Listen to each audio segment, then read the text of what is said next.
So we're going to talk a little bit tonight about this really cool book, Meeting Jesus Again for the First Time by Marcus Borg. Just out of curiosity, how many of you all have read the book before or heard of the book before? Oh, good. I started it. You started it? Great. So let's put my little trim here. So many years ago, I went to a Catholic priest, when I was struggling with my sort of beliefs about the Catholic Church, and the priest gave me a book about the Nicene Creed, which sort of had the opposite effect of sort of strengthening my Catholic faith. Sort of my takeaway was that the Church was a very human, institution, and many of the beliefs, seemed to be kind of made up, and those who had different ideas about Jesus were rejected.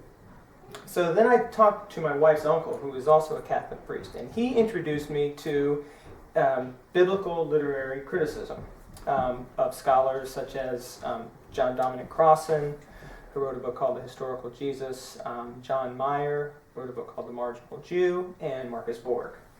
So now Crossan and Meyer's books are sort of really amazing, it's almost like biblical archaeology as they dig through the different layers of the text and try and figure out, sort of, as best as you can determine what it is Jesus really said or what he meant. And Borg in particular was really interesting to me because he still called himself a Christian, even though he didn't think a lot of the stuff in the New Testament necessarily was factually accurate. And I thought, if this guy can be a Christian and not believe all the stuff, then I can be too. So I actually saw this book right here.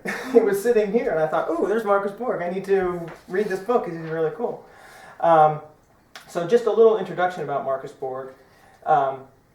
He is the canon theologian at Trinity Episcopal Cathedral in Portland, Oregon. Internationally known in both academic and church circles as a biblical and Jesus scholar, he was the Hundera Chair of Religion and Culture in the Philosophy Department at Oregon State University until he retired in 2007. So, in the book, it was published in 1994, and it's someone told him to make it personal, and so that's what he does in the first part of the book.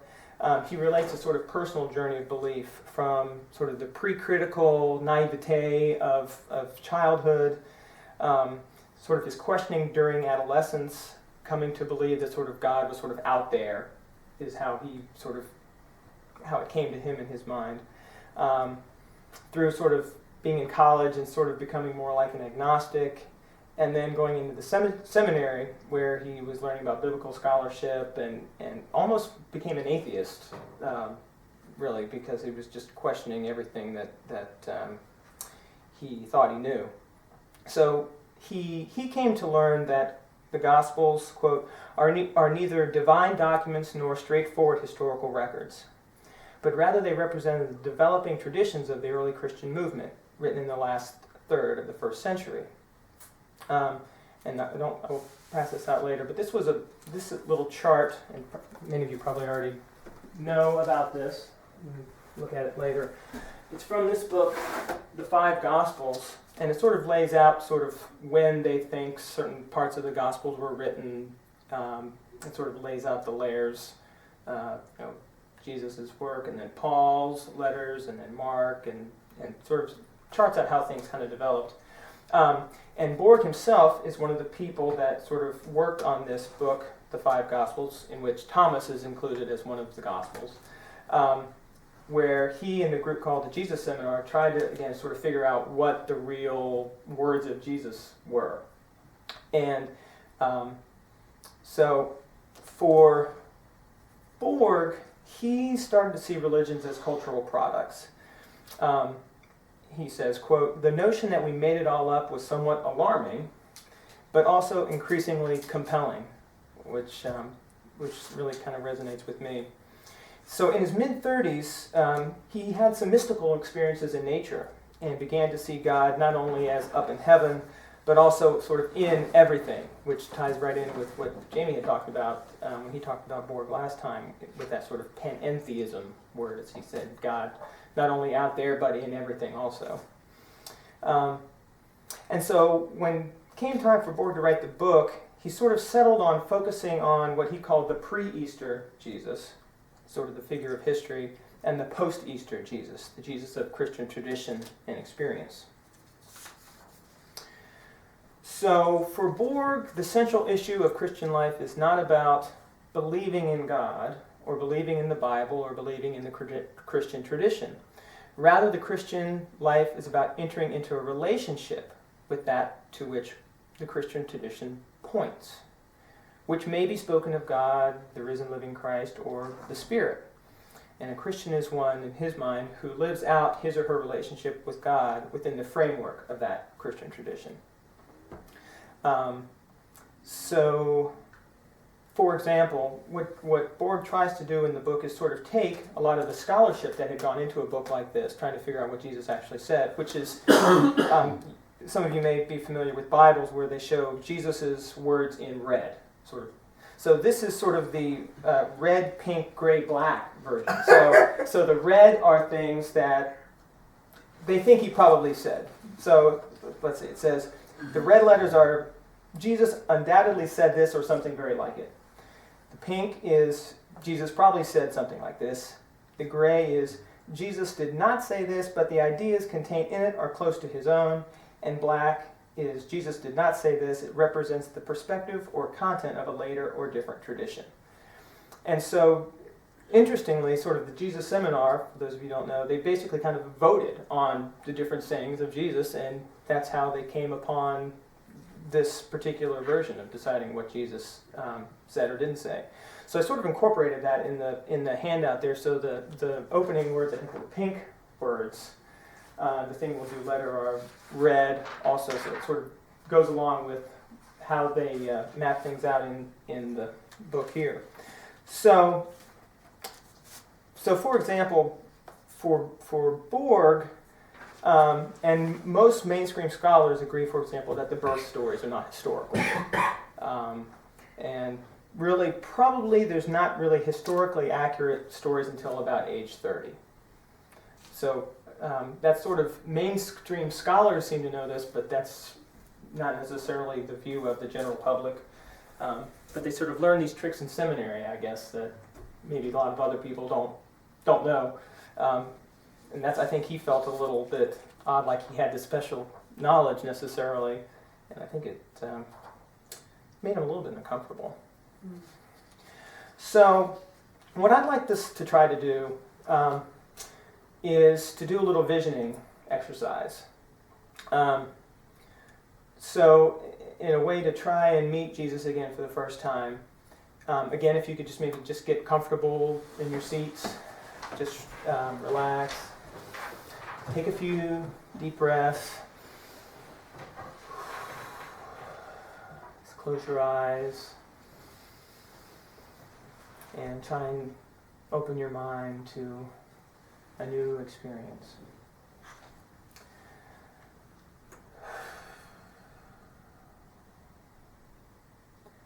So I'd like you to try to imagine yourself in a different time,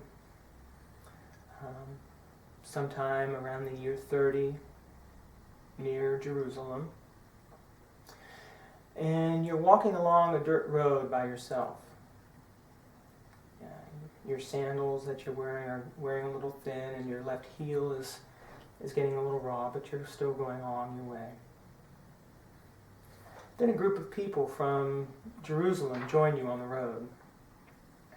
They're on their way to the town of Emmaus.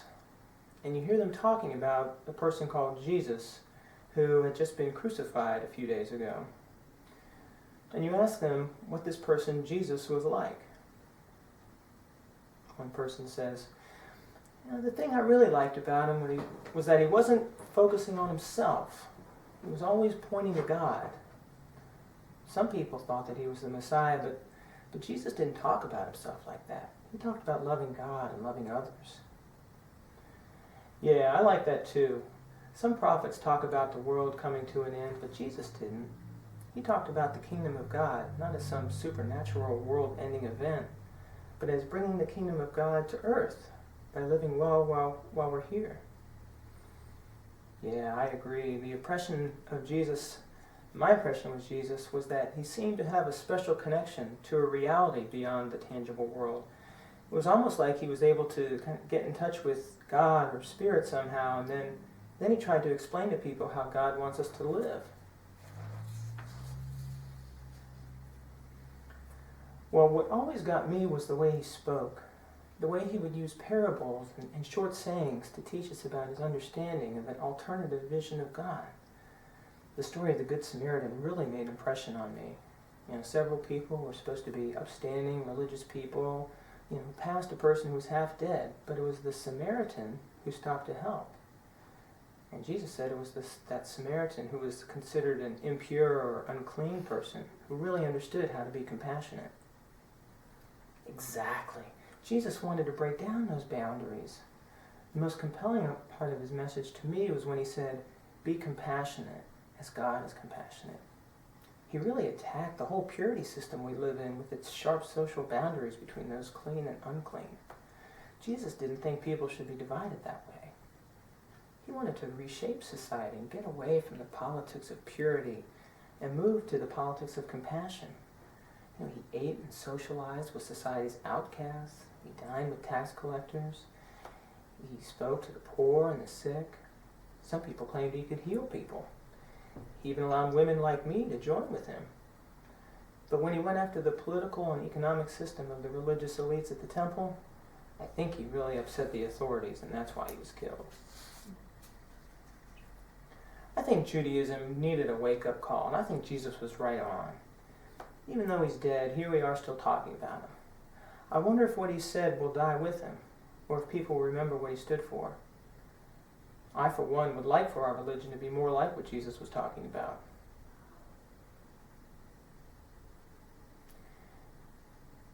You part ways with the travelers, who continue their discussion, and you go on your way alone.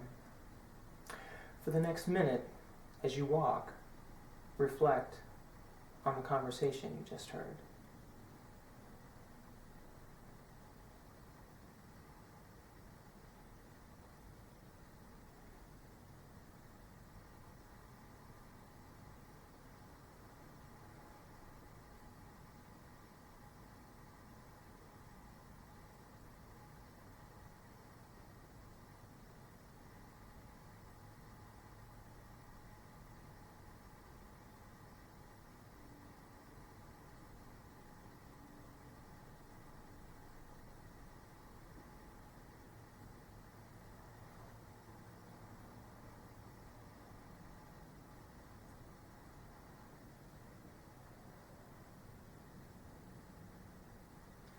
So now if you'll slowly open your eyes and come back to the present time.